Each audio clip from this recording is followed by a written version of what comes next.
रिश्ता क्या? तुम कितने अवैसी मारोगे? तुम कितने अवैसी मारोगे? अच्छा दौलत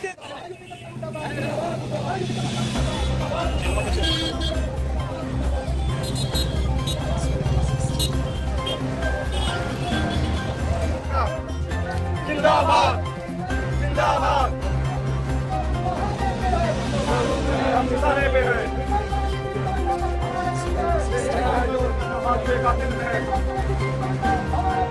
देखना है जो समाज का दिन है। जिंदाबाद जिंदाबाद जिंदाबाद। कितना अवैसी मारोगे? कितना अवैसी मारोगे?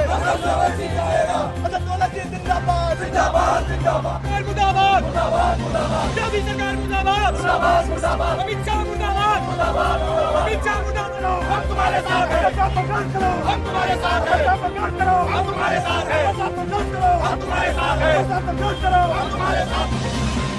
Music Studio.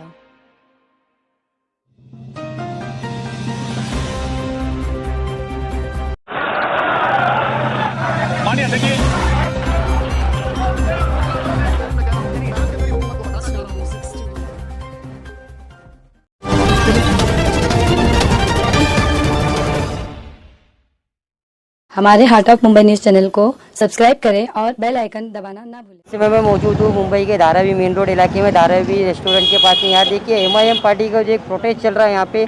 कल जो एमआईएम चीफ है असदुद्दीन अवैसी सर, उनके ऊपर जो हमला हुआ था, उसके बाद में एमआईएम पार्टी की तरफ से बहुत से जगह पे आज प्रोटेस्ट किया जा रहा है। धारावी में भी प्रोटेस्ट किया जा रहा है। तालुका अध्यक्ष फरीद शेख जी भी यहाँ पे मौजूद है। आइए जानते हैं इनसे इनका क्या कहना है। तो जैसे कि कल जो हमला हुआ था उसके बाद से एमआईएम पार्टी में हलचल मची, हर तरीके से प्रोटेस्ट किया जा रहा है। आज आप धारावी तालुका अध्यक्ष यहाँ पे प्रोटेस्ट लिए, तो आपने उस पर क्या कहना है? मैं इमरान भाई आपके माध्यम से मैं इन लोग को बताना चाहता हूँ कि ये असदुद्दीन अवैसी साहब के ऊपर हमला नहीं है, ये पूरे जमहूरियत पे हमला है। ये समझ लो असद साहब को ही गोली नहीं मारी गई है, ये पूरी जमहूरियत, पूरे जो सेकुलर और जो बाबा साहब अम्बेडकर के संविधान को बचाने की कोशिश कर रहे हैं, उनको ये गोली मारने का काम इन्होंने किया है। ये सब जो है, जैसे कि आपको आपके माध्यम से बता देता हूँ मैं, जैसे कि गांधी साहब को गोडसे ने गोली मारा था, तो उन्हीं की ये सब नाजायज औलाद हैं। ये गोडसे की औलाद है, ये गोली का ही सहारा लेके और बंदूक का। और ये हमारे बालिस्टर असदुद्दीन अवैसी साहब, जैसे कि गांधी साहब भी बालिस्टर थे, वैसे ही आज हमारे असदुद्दीन अवैसी साहब बालिस्टर आज देश को बचाने का काम कर रहे हैं। तो उन पे ये गोडसे की जो नाजायज औलाद है, ये बीजेपी जो इनको सुरक्षा देती है, इन लोग को बीजेपी पाल के रखी है। जैसा कि हम लोग को पूरा मालूम पड़ा है, इनको योगी आदित्यनाथ जो वहाँ के मुख्यमंत्री हैं, इन्होंने उसको, उनके साथ में फ़ोटो है, बाकायदा इनके पोस्टर हैं। तो ये सब बीजेपी के कार्यकर्ता हैं। और ये सब मैं आपके माध्यम से कहता हूँ, ये सब जो है ये गोडसे की नाजायज औलाद हैं कि ये बंदूक का सहारा लेते हैं और संविधान को जो बचाने का काम कर रहा है उसके ऊपर ये गोली चलाए। तो ये पूरे जमहूरियत पे और पूरे मुसलमान के सीने पे गोली मारे हैं। ये मैं आपके माध्यम से आपका जो सवाल था ये बताया हूँ मैं आपको। हमारे चैनल के माध्यम से आज के दिन आप लोगों को क्या मैसेज देना चाहते हैं? मैं आपके माध्यम से ये मैसेज देना चाहता हूँ कि हमारे सदर और ये जो हिंदुस्तान के करोड़ों लोगों की दिल की धड़कन है असदुद्दीन अवैसी साहब, इनको जेड प्लस सिक्योरिटी मिलनी चाहिए, जल्द से जल्द मिलनी चाहिए इनको। क्योंकि ये जिस तरीके से यूपी का इलेक्शन है और इनका कद हिंदुस्तान में बढ़ रहा है, ये कुछ पार्टियां इनको देखा नहीं जाता। जैसे आरएसएस जो एक संगठन है, ये सबसे ज़्यादा बौखलाई है, और जो बीजेपी है ये सब बौखला गए हैं। ये मुसलमान का कद बढ़ रहा है तो इनको बर्दाश्त नहीं हो रहा है, तो ये अभी गोली मारने का काम शुरू किए हैं। तो मैं आपके माध्यम से बताना चाहता हूँ कि मेरे भाइयों, आज अपने को ज़रूरत है कि हम लोग एक आवाज़ बने और असद साहब के साथ में खड़े हो जाएं।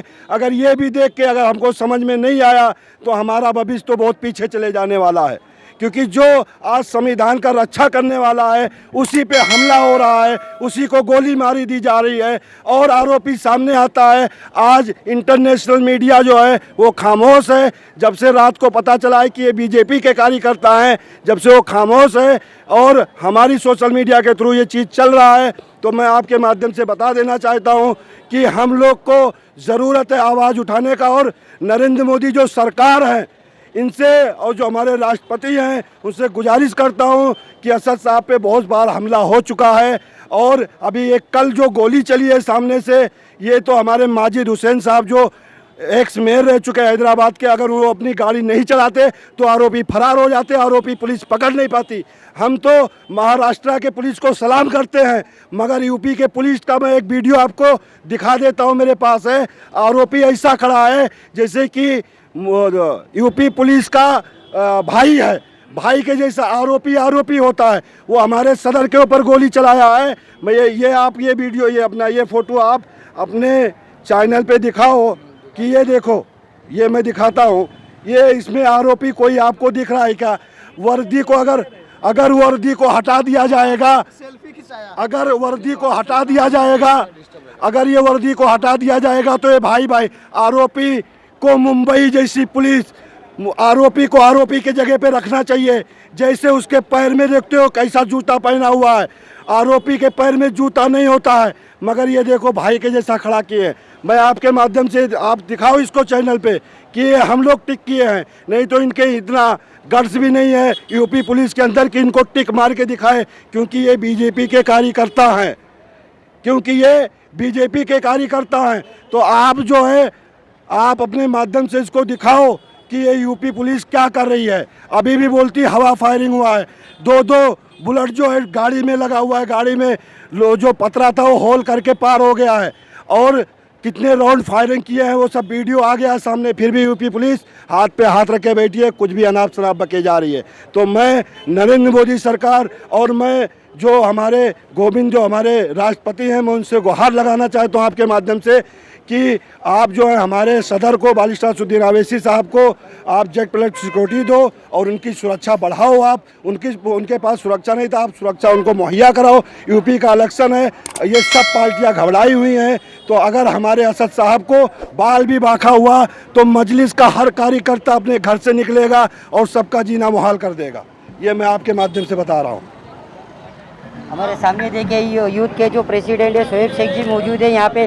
जैसे कि मैं आपसे जानना चाहूँगा कि ज़्यादा से ज़्यादा यूथ जो जुड़ रहे हैं असदुद्दीन अवैसी साहब के MIM पार्टी से, आप यूथ अध्यक्ष हो तो आप क्या मैसेज देना चाहते हो ये कल के जो हुआ इसके बारे में? मुल्क में जिस तरीके से माइनॉरिटीज़ के ऊपर मॉब लिंचिंग हो रही है, एक सक्षम और मुल्क के एक संवैधानिक पद में रहने वाले हमारे बैरिस्टर असदुद्दीन अवैसी साहब जो कि MP है, उनके ऊपर यह हमला मॉब लिंचिंग की दूसरी शक्ल है। हम ये समझ रहे हैं कि असद ओवैसी को निशाना बना करके मुल्क में माइनॉरिटीज़ को खामोश कराने की इनकी जद्दोजहद चल रही है, लेकिन हम इनसे ये वादा करते हैं कि वो जितना हमसे संघर्ष करा लेंगे, MIM और ऑल इंडिया मजलिस इत्तेहादुल मुस्लिमीन के यूथ कार्यकर्ता और बेसिक सभी उसका डट करके मुकाबला करेंगे। हमारे सामने जिले के MIM पार्टी के जिले के जनरल सेक्रेटरी आरिफ सैयद जी भी है यहाँ पे, इनसे उनका क्या कहना है? जैसे कि कल जो हमला हुआ है, आपके जो अध्यक्ष है धारावी तालुका, उन्होंने बताया है कि वरिष्ठों के आदेश पे काम किया जाएगा, तो आप लोगों ने ऐसा आगे का क्या प्लान किया है कि हम लोग आगे कुछ करना है? मुद्दे लाख बुरा चाहे क्या होता है वही होता है जो मंजूर खुदा होता है। कल जो हमारे बैरिस्टर, हमारे बॉस, हमारे बड़े भाई असदुद्दीन साहब के ऊपर में जो फायरिंग हुई, ये फायरिंग असदुद्दीन साहब के ऊपर में जो हुई, ये एक संविधान के ऊपर फायरिंग करे, ये लोगों ने हमारे समाज के ऊपर फायरिंग करे हैं। ये बहुत इसकी हम लोग निंदा करते हैं और पूरी तरीके से गलत हुआ है। यूपी सरकार पूरी तरीके से नाकाम हुई है ये मुद्दे में। यूपी सरकार के सारे झूठे वादे जो इलेक्शन के पीरियड में चल रहे हैं, क्या यूपी में कानून व्यवस्था बहुत मजबूत है? पर ऐसा कुछ भी नहीं है, पूरी झूठ बात है। मैं कहना चाहूँगा कि हमारे बॉस अकबर साहब के ऊपर में भी फायरिंग हुई, उनको 3-3 गोली लगी और उनके हाथ में कई वार हुए, लेकिन मेरे गरीब नवाज सरकार ने आज भी उनको सलामत रखा है। जब तक का मेरे अल्लाह के तरफ से मेरे साहब का हुक्म नहीं होगा, जब तक का मेरे साहब को कोई नहीं मार सकता। किसी की हिम्मत नहीं है क्या कोई मेरे साहब के ऊपर गोली चला ले। अगर किसी चलाए तो हमारे ऊपर चलाए, हम लोग रेडी है। बात यह है कि जो यूपी में जो कांड हुआ है, ये पूरा हिंदुस्तान के देखने लायक है। मतलब ये हमारे जो असद साहब पर जो ये लोग हमला किए हैं, ये बहुत खतरनाक हुआ है। ये नहीं होना चाहिए सरकार को कि उनको सुरक्षा बढ़ाई जाए और सुरक्षा दी जाए। इसलिए जो नाजायज गोरसे की नाजायज औलाद जो आज जो हिंदुस्तान में जो फिर रहे हैं, घूम रहे हैं ना, उनको रोकने की काम करे। देखे वहाँ की पुलिस भी नाकाम हो गया है। इसलिए आप लोग से मैं कहता हूँ, शायर कहता है कि भारत का दुश्मनों को वफादार तू ही है, सच पूछ तो फांसी का भी हकदार तू ही है, और रिश्ता मुझे आतंकियों से जोड़ने वालों तारीख उठाकर देख ले गद्दार तू ही है। तारीख उठाकर देख लो गद्दार तू ही है। और मजहब के नाम पे हम जुल्म सितम किया नहीं करते, वफा की याड़ में हम सियासत किया नहीं करते, हमको कबूल नहीं है हराम की बिस्तर, इसलिए हम अपनी ज़मीन को मिट्टी को नापाक नहीं करते। बात ये नहीं है, बात ये है कि जो भी हुआ है ये बहुत घटिया किस्म का काम किया है, ये नहीं होना चाहिए। मैं चैनल के माध्यम से कहना चाहता हूँ कि इनकी सुरक्षा को बढ़ाया जाए, असदुद्दीन ओवैसी को, यही मैं बात को खत्म। आखिरी सवाल, इसके बाद से आप लोगों का क्या स्टेप है? यहाँ तो आपने प्रोटेस्ट लिया है, इसके बाद आप क्या करने वाले हो? मैं आपके माध्यम से आपको बता देता हूँ इमरान भाई, हमारे सदर बारिस्टर असदुद्दीन ओवैसी पे जो हमला हुआ ये हम लोग बर्दाश्त हरगिज़ नहीं कर सकते हैं।